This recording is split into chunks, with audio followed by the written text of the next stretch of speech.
cover to the original Mega.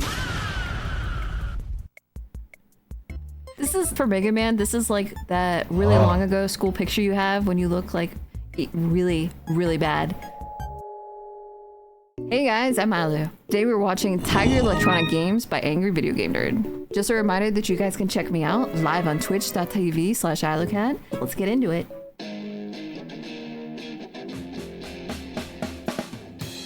He's gonna take you back to the past to play the shitty games that suck ass. He'd rather have take a dive here. He'd rather eat the rotten asshole of a roadkill skunk and down it with beer. He's the angriest gamer you've ever heard. He's the angry Nintendo nerd. He's the angry Atari Sega nerd. He's the angry video game nerd. Remember back when I first warned you about the horrors of Dr. Jekyll and Mr. Hyde on NES? Yes. Well, there were a few other games I mentioned there. They're just, rare, obscure games like, Mick Kids or Taxman or whatever. What the hell is Taxman? I didn't even know what the hell I was talking about. I had too much to drink. What I meant to say was Wall Street Kid, a game about the stock market. Who would ever want to play a game like that? But it just so happens, by some fucking coincidence, there actually is a game called Taxman for that. Gotta slaughter him early, guys. Gotta get us in childhood. Apple II computer. I've heard that there's nothing much to this game. It's just a Pac-Man clone. I figured that probably means that it's a game that's very similar to Pac-Man. I was wrong. By clone, they meant an exact copy. It's It is. It's IRS the game. Pac-Man. Have you played Pac-Man? Then you play Taxman without even knowing it. But that's not what I'm here to talk about. I'm here to talk about something that I've feared since the beginning. Those little Tiger, electronic wrist games, those are better than Dr. Jekyll, Mr. Hyde. Have we gotten to that point now? Is it time to scrape the bottom of the toilet bowl of the whole video game industry? Yeah, it's time to talk about Tiger games. Since the advent of video games, the idea of portable games was a novel. Grandma Lou had these. Oh my god.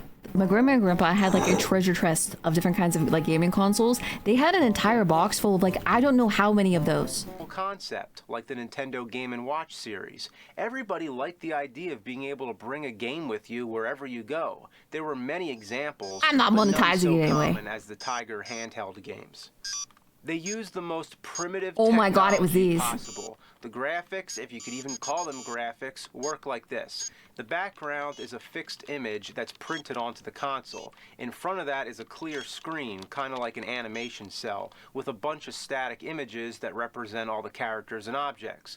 When the game plays, these images light up individually to simulate the illusion of movement. It's sort of like a calculator or a digital watch. Bro, I can't remember any of them except for there was one that was boring, and I played the crap out of it, and I don't know why I was obsessed with it. I can't think of a more crude way to make a video game.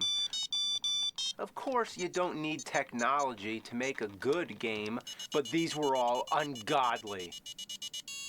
But that didn't stop these games from flooding the market. They were everywhere, and everybody bought them. Everybody I knew had at least one of these things. Were they just cheap to make, maybe? On the school bus, people were playing them. At lunchtime, everybody was swapping them around and playing each other's games. It was like chicken pox. Wait. If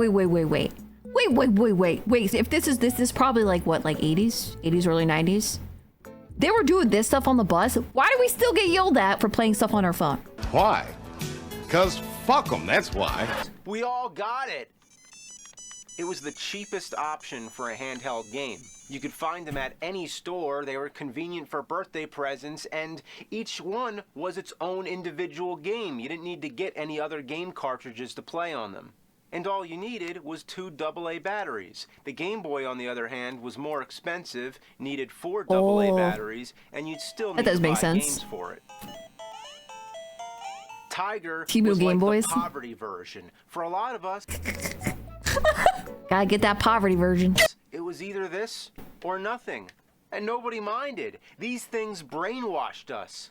They had colorful artwork that looked way better than the shit that came on inside the screen. It's like a book somehow cover. Gave you the impression that you were holding an arcade machine in your hands. The commercials made them look awesome, but really, they were garbage.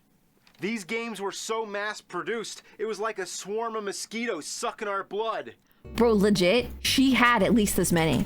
And we all They got were so bit. bad. The most shameless part of it is that these games tried to be more than what they were. I think With when I this played kind them, of I just technology, assumed I was they bad could've at them, stuck to which is also solitaire or video conversely poker. probably But no, true. they took it all the way and adapted action-adventure games. They took Konami games, Capcom games, Sega games like Altered Beast, Shinobi, and Sonic the Hedgehog, any video game franchise, and... You're such a dick. Yeah, it was 50-50 for me. What the hell are you talking about? Ended up butchered on one of these things. Any licensed product, movies, TV shows, this tiger got its claws on everything. Oh my god, Flintstones? When you adapt a well-known game, everybody knows what the real game is supposed to be like. You have something to compare it to. The difference is night and day. But hey, the idea of playing Mega Man 2 on the go? Why not? Mega Man using a gun instead of his arm cannon? Sure, I guess somebody just looked at the atrocious cover to the original Mega Man. This is for Mega Man. This is like that really long ago school picture you have when you look like really, really bad. It's that awkward like stage of growing up where you're probably missing some teeth. You're growing really tall. You're super skinny and lanky, and you're just like, God, I wish they didn't have cameras. Man and thought, okay, he's got a gun. Put it in the game. And how about running out of ammo? The blunder years. Have you ever wanted to play a Mega Man game where you can run out of ammo? Well, this is it. Street Fighter 2. Really? Bro, I know these First sounds. you have the arcade, then you have the home console versions, then you have the Game Boy version, and then at the very Did you just make a chromosome? I'm gonna put that back in the box. I'm gonna give it to you. Keep it safe. bottom you have the Tiger version. The only thing less than that will be using your imagination or playing the board game. But even that was better. Dude, About board the games are TV actually shows fun. like Dinosaurs. Listen to that awful music. You'd rather listen to I'm the baby, gotta love me. See, this doesn't make sense to me because I think of like the musician, like the guy that scored the music for Pictionary and games like I think it was like Solstice, where they have this absolutely banger soundtrack, and then you have this. Remember that shit? How about Board game Full does look House? better. That's right. Full House, the Tiger game. You play as Michelle, I think, going No longer around the Temu slapping version. high It's the Tiger fives version. while fighting against inanimate objects. Apparently, everything in the Tanner household came alive and is trying to kill you. Personally, I prefer the Super Nintendo version of Full House Tournament Fighter. What? For games that are so basic, Why did it look you'd like you think pissed on they'd the be floor? easy to pick up and play, but many of them I can't even figure out what you're supposed to do. I just mash buttons and wait for something See, to it wasn't happen. just me. A game this simple should not need an instruction manual. Some of them I wonder if they're defective. In the bowling game, I haven't Wait, even this was been able it? to hit one. Bro, no shot. This was it. This is the bowling game I was telling you guys about. I think this is the only game that I vaguely played intentionally. Like the other ones, it was just you kind of rotated through it because you're like, okay, I hurt myself on that game. I'm done with it. But I kept coming back to the bowling. The ball goes straight for the pins, then it disappears. What is happening? The controls, a lot of times, are counterintuitive. Anybody who's played a video game knows that the D-pad controls your movement and the buttons perform actions. With Tiger games, anything goes. In Castlevania 2, the whip is up or down on the D-pad, while the buttons on the right are jump up, jump right, and the sword, which is actually a throwing dagger, by the way. Chip and Dale's Rescue Rangers had jump and pick on the left, and on the right, to move, it's just one big button that says forward. Every one of These music tracks are legit like you go over somebody else's house and they have an electric keyboard and it's the first time you've ever seen it and you think like you're gonna be like a pianist. Giant penis. Games had some kind of quirky control when they should have just emulated what's on an NES controller. Half of these games, the controls barely work at all because they're so fragile and don't age well. Another thing I hate about them is that they're hard to record. It's almost impossible to see the objects on the screen without careful lighting. Actual and the scuff. glare makes it even worse. So there's nothing good about these games. In 1989, the Nintendo Game Boy hit the scene. It revolutionized portable gaming. Yeah, the games were black and white, there was no backlight, and the screen was still hard to see, but the games were like real games. It was closer to having a mobile NES. You'd think this would be the Tiger Killer, but no. Other game companies like Konami released a lot of their own games on handheld devices like this. Top Gun. But most of them died out when Game Boy became popular. Tiger, on the other hand, continued well into the 90s. In fact, I remember these things being more common in the 90s than ever. Wait, They were really? pouring obsolete games into stores, and we were still buying them. It's literally because it's cheap. It's like when you find like a candy that's like not really that great, but you kind of like it and you need a sugar fix, so you just buy the cheap candy. They wouldn't die off. They were like cockroaches. By giving people a cheap alternative, they managed to coexist Telling with the Matara. Game Boy. Yeah, this Tiger sure rose up to the challenge of its rivals. Had the guts, got the glory, went the distance. Now it's not gonna stop. It's literally a survivor. There's a difference between something that's old school and something that's outdated. Wait. Let me move so you can see this. Do you see the way this tiger looks with like the letter over it? It reminds me of like those Lisa Frank. Have you ever seen like those old like Lisa Frank? I hate you. There's a difference between something that's old school and something that's outdated. Old school is like Atari 2600. The games are primitive, but they're still fun to play. You can always go back to them. Outdated is something you never want to go back to.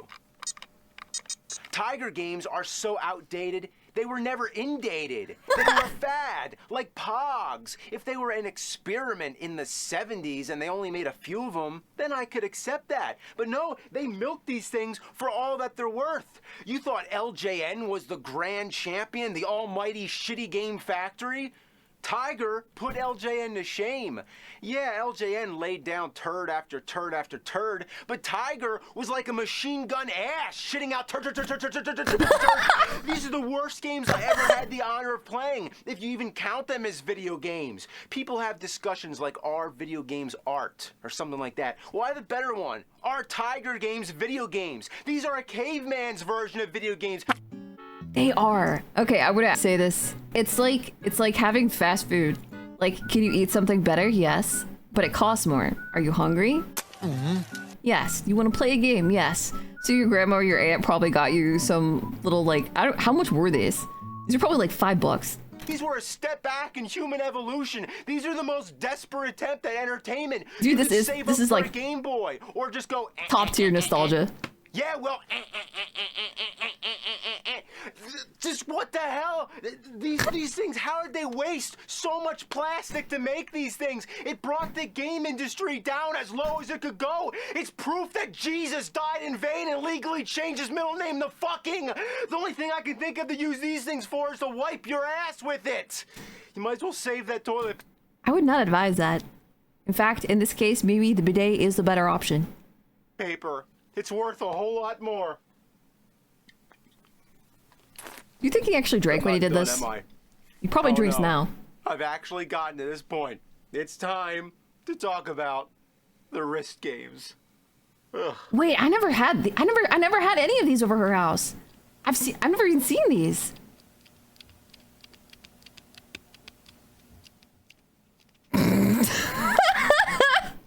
What Dude, the I've never. Talk about desperate. I'd have more fun setting the time on a digital watch. This is shits for the birds. Okay, you're a Now kid, so you check have this like out. tiny fingers. You could Batman probably hit Returns, that. The wrist game. Oh boy. Wait, I can't get it open. I'm Batman. God, I hate this shit. You know what's bullshit? You know what's bullshit? Oh God. packaging that you need scissors to open. Even with the scissors, it's still a pain in the ass. Why is this plastic so fucking strong? This stuff is bulletproof. Nobody wants this shit, so why do they do it? They use it on everything. This kind of packaging should be outlawed. Why does it still exist? I especially love when you buy scissors and... To spite you. I literally, to this day, I cannot open this kind of packaging, like even with the scissors. Women. You need scissors to open the scissors. What fucking idiots think this is a good idea? They don't care. By the time you're having this problem, you already bought it. Packaging like this is bullshit. Thanks, bullshit man. I don't want to laugh at this, but I'm still laughing. Wow, look at how badass this game is. Yeah, this is the hot shit right here. You'd be so cool going around wearing this thing. Yeah, you'd be walking Boy, around it looks like cool, Batman, though. and It's you cool. got this on, and everybody else is talking about what the new hot game system is going to be. Nintendo 64, the Bit Wars, 64 bits. I just want to point out that at this point, you pay between like $10 and $20 to buy a shitty game that you might never play again, and now we pay like $90. And it's not even finished. 32 bits, 16 bits, 8 bits, 4 bits, 2 bits, 1 bit, half bit, quarter bit, the wrist game! Multiply by 0. And you thought that was it for Tiger, huh? Handheld games, wrist games, Tiger, Pokemon, walkie-talkies. Yeah, that's not enough? Well, how... Ask Grandma for a Game Boy for Xmas. She buys you one of those. Oh, dearie, I got you one of those game thingies you just asked. That's like, oh my god. My one aunt, she still calls everything, like anything that is handheld, to this day, she calls it a Game Boy. About a whole fucking Tiger game console. In 1997, this was Tiger's belated This is a war answer to crime. the Game Boy. You'd think it was called the Game.com, but it's actually the Gamecom. Gamecom active. This thing tried to be hip and cutting edge. It had a stylus pen, making it the first touchscreen game console, and PDA features like a Wait, phone there's no book, string a on that either. calendar, a calculator, and a built-in solitaire game. Bro, there ain't You no can even way connect a kid didn't dial-up lose that within the modem first to it to 24 access hours. the internet, text only. I don't believe it myself. Imagine reading your email on this thing, and you'd have to hook it up to a modem so you couldn't leave your house anyway. Why not just use a computer? It was supported by cartridge games. The game included. You with won't the play the system game in was your a bed, mediocre man. puzzle game called Lights Out, where the objects to turn out all the lights. Beyond that, it was a bunch of shitty ports like Mortal Kombat Trilogy. I don't see Scorpion or Sub-Zero. Trust me, they're not there. They're I don't see anything. I can't see anything on the screen, bro. Can we please fix the gamma? There's Rain and Reptile. How could you have a Mortal Kombat game without Scorpion or Sub-Zero? And who would want to play this on a crappy black and white portable console anyway? Bro, just like a Then there's shadow. Duke Nukem. At least the voice sounds pretty good. Damn, that the second time those alien bastards shut up my ride. Then there's a Batman What is that voice? Bro. and Robin game. Every time Batman gets hit, sounds like he just got done taking a big dump. Ugh. Ugh. Ugh. I promised, Lizzie. I promised the editor I would keep the tangent yapping under control. Then there's the Lost World Jurassic Park. Isn't it always fun to dodge things that come from behind? Then there's Resident Evil 2. The same thing happens to me when I tried to play. Bro, the you real can't even Resident see what's Evil 2. happening. You get about 3 seconds to figure out the control, and a zombie latches itself onto you and kills you. Great. Why do they have to start you right next to the zombie? You died. Can't I get a chance? Turning yourself around is like waiting for a minute hand on a clock. Ah. Finally, I got him. So, that's the Gamecom. Needless to say, it flopped, especially with Nintendo dominating the portable gaming market. So hey, why not just follow whatever Nintendo's doing? That mentality is what brought us what I think so far Oh, is no. the worst video game console I have ever played. The R Zone. A what? This is basically a shitty version of the Virtual Boy. Yes, I said that. As if the Virtual Boy isn't already shitty enough. Just look at it. What planet did this thing come from? Here's how it works. You take the game cartridge, you slide it into the system, then the screen lights up. Then you strap the thing on your head. And that's one thing I'm not gonna lie. As a kid, just because you strap it to your head, I probably would have wanted this. have to give it credit for is that they actually thought to have a head strap. It's if you make you feel like the image that's cyberpunk. Projected right here. There's supposed to be a piece of reflective plastic. It's missing, but you could use almost anything. So you put it there, and then it projects the game right there. And keep in mind, this is portable, so you'd be going around public like, "Hey guys, how you doing? I'm just playing a game here." Okay, hold up. I just want to stop because I know his name is Angry Videogame Nerd, so it's easy to think, well, he's just angry about everything for no reason. Think of all the VR headset people that we have walking off of cliffs into traffic, and they look at least 20 times more ridiculous. The R-word zone. No, this is not the hard. Just when you thought the most sorry, pathetic excuse for a So video futuristic. game was the Tiger wrist games, oh no, imagine playing one of these up close to your eye in red and black. Good lord. You I'm not gonna thought I was lie. kidding, but it's true. I This actually kinda like it. happened. Unlike the Virtual Boy, which causes eye strain and headaches within minutes, this thing does it immediately. Having it over one eye meant Okay, this is probably too early for like Dragon Ball Z stuff, but like I feel like you start to feel like it's like a red reader. This is like pre 9000, not over 9000. you had to go cross-eyed to look at it, or cover the other eye. By the way, the game itself sucks just as much as the other Tiger games. Thought you could turn around? Why does it look Yeah, like I can right. see Batman's I balls? love how the advertisements always show a kid playing it. Look at his expression. He's horrified. And in the commercial, the kid's screaming in agony. You better not blink. Indy 500 roars into the R zone. Was this thing intended as a torture device? What made them think this was a good idea? They did it because Nintendo did it. It couldn't have been a coincidence. Both systems came out in '95. Tiger saw what Nintendo was doing and thought, that's the new hot ticket. See, red and black video games that you play close to your eye. If it was blue and black, I'm sure it would have been the same thing. Why did they do red? The idea of the Virtual Boy, so I thought, was to emulate virtual reality to make you feel like you're really there. Well, the R Zone got as far away from that idea as possible. It's so Virtual far Boys removed from suck. common I've never sense that it's used a Virtual baffling. Boy. What were they thinking with this shitload of fuck? I know what I'm thinking. I might carve a giraffe. Things out of are red wood and because it's a decorate it with Nintendo? Christmas light so I can put it up in an album. Was it like a monkey see, monkey do? They just randomly decided on red and everybody else was like, red it is. Albatross nest. Did you expect me to say that? Cowabunga. Probably not. Neither would you expect this crazy idea of a video game. Case closed. I remember that garbage. Too much eye Sucks. strain. Common denominator here. I'm starting to understand why maybe, like, you know, like they always talk about, like, everybody looks at the older generation and they're like, man, they were built different. I think I understand. I think maybe we're lacking in survival skills because we never had to deal with this.